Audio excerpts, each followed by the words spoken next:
কলেজে ইন্টারমিডিয়েট না থাকা সত্ত্বেও এটা কলেজ নাম হয় কেমনে? ছাত্র জনতার সিদ্ধান্ত এখন তৈরি হবে রাষ্ট্রের সিদ্ধান্তের উপর। সার্বিক দিক বিবেচনা করলে তিতুমির বিশ্ববিদ্যালয় হওয়ার যৌক্তিকতা রাখে। বিষয়গুলো যদি একটু বোঝায় বলতেন মানুষের মধ্যে। ঢাকা উত্তর সিটির মধ্যে ভৌগোলিক দিক বিবেচনা করে ঢাকা উত্তর সিটির মধ্যে কোনো পাবলিক বিশ্ববিদ্যালয় নাই। আপনারা জানেন যে শিক্ষা নিয়ে যে বাণিজ্য ঢাকা উত্তর সিটির মধ্যে প্রাইভেট ইউনিভার্সিটিগুলো দিয়ে ভরপুর, কিন্তু এখানে এই শিক্ষা বাণিজ্য চালানোর জন্য এই উত্তর সিটিতে ভৌগোলিক অবস্থায় কোনো পাবলিক বিশ্ববিদ্যালয় দেওয়া হয় না।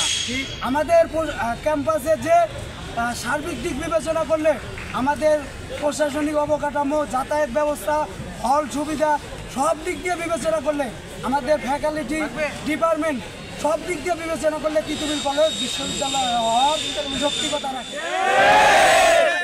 কলেজে এমনকি ইন্টারমিডিয়েটও নাই, তাহলে একটা কলেজে ইন্টারমিডিয়েট না থাকা সত্ত্বেও এটা কলেজ নাম হয় কেমনে?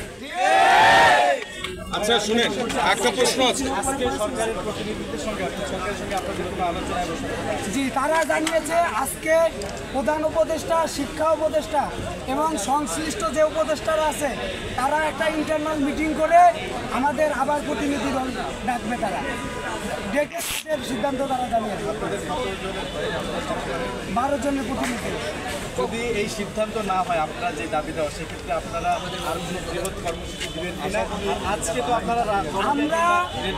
আপনারা জানেন বিগত 3 মাস থেকে আমরা আন্দোলন সংগ্রাম করে আসতেছি, কিন্তু আজ পর্যন্ত আমাদের কোনো আশানুরূপ ফল পাই নেই।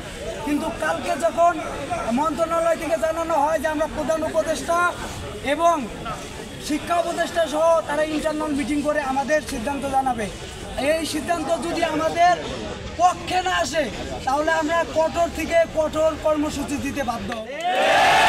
ভাই, আমার একটা প্রশ্নটি হচ্ছে যে এই কলেজটা অনেক ঐতিহ্যবাহী কলেজ, অসংখ্য বিশ্ববিদ্যালয় বাংলাদেশে হয়ে গেছে, এখন 63টা পাবলিক বিশ্ববিদ্যালয়। কেন এই কলেজ ঐতিহ্যবাহী না রেখে আপনার নতুন কোনো বিশ্ববিদ্যালয় দাবি করতে পারতেন, কিন্তু এটাই কেন কলেজ বিশ্ববিদ্যালয়? কেন মনে হচ্ছে যে তিতুমির নামে কোনো বিশ্ববিদ্যালয় নেই? অনেক ইউনিভার্সিটি আছে যারা মনে করেন যে ভাষা ভাড়া নিয়ে ব্যাপার শুরু করছে। পর্যন্ত 27 বছর ধরে আমরা বলতেছি যে তিতুমির কলেজ একটা বিশ্ববিদ্যালয় হওয়ার যৌক্তিক দাবিদার। সেখানে যদি আপনি পলিটিক্যাল ইস্যুর দিকে তাকান, 2005 সালে চান তিতুমির কলেজকে তিতুমির বিশ্ববিদ্যালয়ের জন্য সিদ্ধান্ত গ্রহণ হয়, কিন্তু পলিটিক্যাল সিদ্ধান্তের জন্য এটা আটকে গেছে কোনো কারণে। তারপর যদি লক্ষ্য করেন 2008, 2011, 2014 সর্বশেষ 2024 সালে এই আন্দোলন আমরা চলমান শুরু করি। তো সেই জায়গা থেকে আমরা এইটাকেই কেন তিতুমির কলেজকেই কেন তিতুমির বিশ্ববিদ্যালয় করা প্রয়োজন, এর যৌক্তিক দাবি দফা বা রূপরেখা প্রণালী আমরা 94 পেজের ফাইলের মাধ্যমে রাষ্ট্রকে বারংবার হস্তান্তর করে আসছি, বারংবার জানিয়ে আসছি আমাদের সাথে বসুন, কিন্তু আমরা আসলে ফল পাইনি। এখন আমাদের পরবর্তী সিদ্ধান্ত হবে রাষ্ট্রের সিদ্ধান্তের উপর। ছাত্র জনতার সিদ্ধান্ত এখন তৈরি হবে রাষ্ট্রের সিদ্ধান্তের উপর। আপনারা নিশ্চয় অবগত আছেন যে আমাদের বারাসাত ব্যারিকেড কর্মসূচি, সড়ক ও রেলপথ যেটা ব্যারিকেড থাকার কথা, আমরা মাননীয় প্রধান উপদেষ্টার সিদ্ধান্তের উপর ভিত্তি করে তার সিদ্ধান্ত জানার ইচ্ছা পোষণ করে আমরা আজকের দিনটা সেটা কিন্তু বিরত রেখেছি।